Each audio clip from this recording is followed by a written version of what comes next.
Hello everyone. We human beings are delicate creatures. One threat on the horizon and we get stuck up in fear. In the past few months of isolation and seclusion, so many of us have moved into dangerous levels of emotional insecurities and few of them into anger too. Why are we so fragile? The reason lies hidden in the folds of the grey matter of our brain. The human brain has potential for sheer genius. There are centers in the brain which when activated can open our consciousness to enlightened experience. And this miraculous human brain can also be a doorway for untold pain and violence in a collective consciousness to flow through, pushing one into depression. Did you know that according to the World Health Organization, there is a huge possibility of mental depression emerging as the next global epidemic in the next 5 to 7 years? How prepared are we in this world to face this? And how sure are we that all the members of our family are strong enough not to succumb to this state? Dear students, I am Munka T, biology teacher, PGT Biology of Kendriya Vidyalaya, Tura. Today, I am going to discuss my perspective of COVID-19 and how to re-strengthen our mind post-pandemic. For illness, be it mental or physical, does not discriminate, and it can affect anyone regardless of their age, gender and geography. March 11th, 2020, the World Health Organization declared COVID-19 as a global pandemic. A pandemic is a worldwide spread of a new disease and is declared to be so with reference to its spread rather than its severity. 2020 has been a year where COVID-19 has changed our lives in many ways we never would have imagined. This small virus has reached almost all continents and is extremely contagious and caused large-scale deaths and infections. In post-pandemic, a paradigm shift is required physically, mentally and socially. Teachers across the country have been faced with the daunting and heroic task of radically revising their plans and redesigning send home and online lessons while dealing with their own anxieties around COVID-19. Most of the kids too may be feeling worried, especially if they already have an anxiety disorder. Students and teachers were and are struggling with their lack of reliable online access, connectivity issues during the online classes and many more.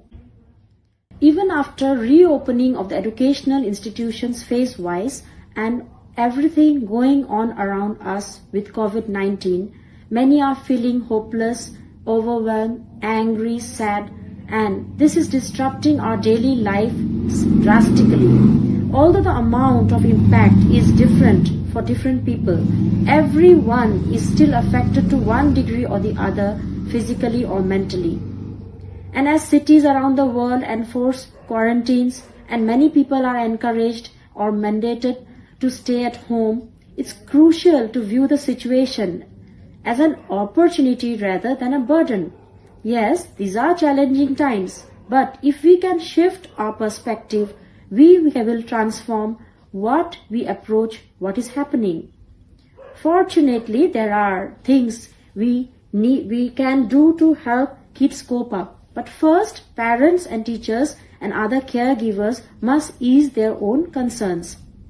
Actually, what we need today is to adapt ourselves to the new ecosystem or the environment we are facing. Self-care is very important. We should take steps to improve our mental well-being and equip ourselves to serve others, including family and work. If these feelings are not addressed in here and now, then they can have a lasting effect and may include dependence on alcohol and other detrimental habits. So today we will now focus on the steps which can be taken by students, parents and teachers to re-strengthen the mind post-pandemic. So here are some of the steps. During the lockdown and even now, COVID has adversely affected global health and economy. Many schools and businesses are closed or running remotely. This small virus has affected activities like sports, gyms, visit to family and friends, going to movie theaters. Flights are shut down and tourism was closed too. No doubt it has few positive impacts like reduction in pollution, noise levels, nitrogen dioxide level, etc. Maintain connections to our family members, friends, teachers and peer groups. In other words, to the people we trust. Also, we need to help others in need. We need to, as far as routine is concerned, we should establish a good routine, daily routine for both adults, children and all to regain a new sense of normal. One has to do it by structuring the child's day as close as possible to what it was before COVID-19. For example, go to a non-distracting area of your house to work on the school assignments during the school hours they usually would be doing in school. Then exercise at least 20 minutes every day. Whole family COVID meetings. Sleep at least 8 hours. Practice mindfulness.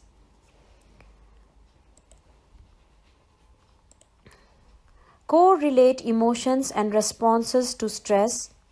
Limit media. We know that knowledge is power. But in such a situation, one way to reduce stress is to avoid cognitive traps. Many are feeling thrown out of balance because they are getting into cognitive traps and believing in vivid and extreme examples that they are hearing. We should get news only from trusted sources, and top of the mind is to limit one's diet of news and social media to a couple of times a day. Also, try to solve problems together and create things to look forward to. What are the other things that we can do for our mental health when we are at home in quarantine or practicing social distancing? One is engage in self-care. Being home alone doesn't mean that you have to remain alone. You can leverage your technology, connect via social media, play online games, watch a movie with friends. Social distancing does not necessarily mean that you have to be in all the time.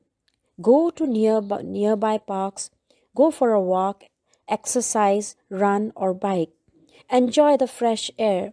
Just make sure, however, that you are at least 6 feet away from others. One of the best ways to reduce anxiety is simply to make time and talk to someone. Resources could be the apps that we have access to, therapy that's nearby, or a list of parks, yoga studios, or meditation centers. Another thing, the most important and the last thing is that focus on the positive. Let the kids know that even though there's still much to learn about COVID-19, it's up to the adults to figure it out, and they need not worry. Stay positive.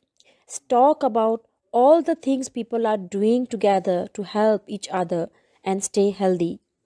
We can't control the spread of the virus, the markets or the government reactions, but we can at least focus on things like our diet, sleep, exercise, thoughts, feelings. So focus on what you can control rather than what you cannot.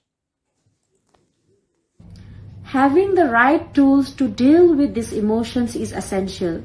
We know that mental health is the foundation of emotions, thinking and communication.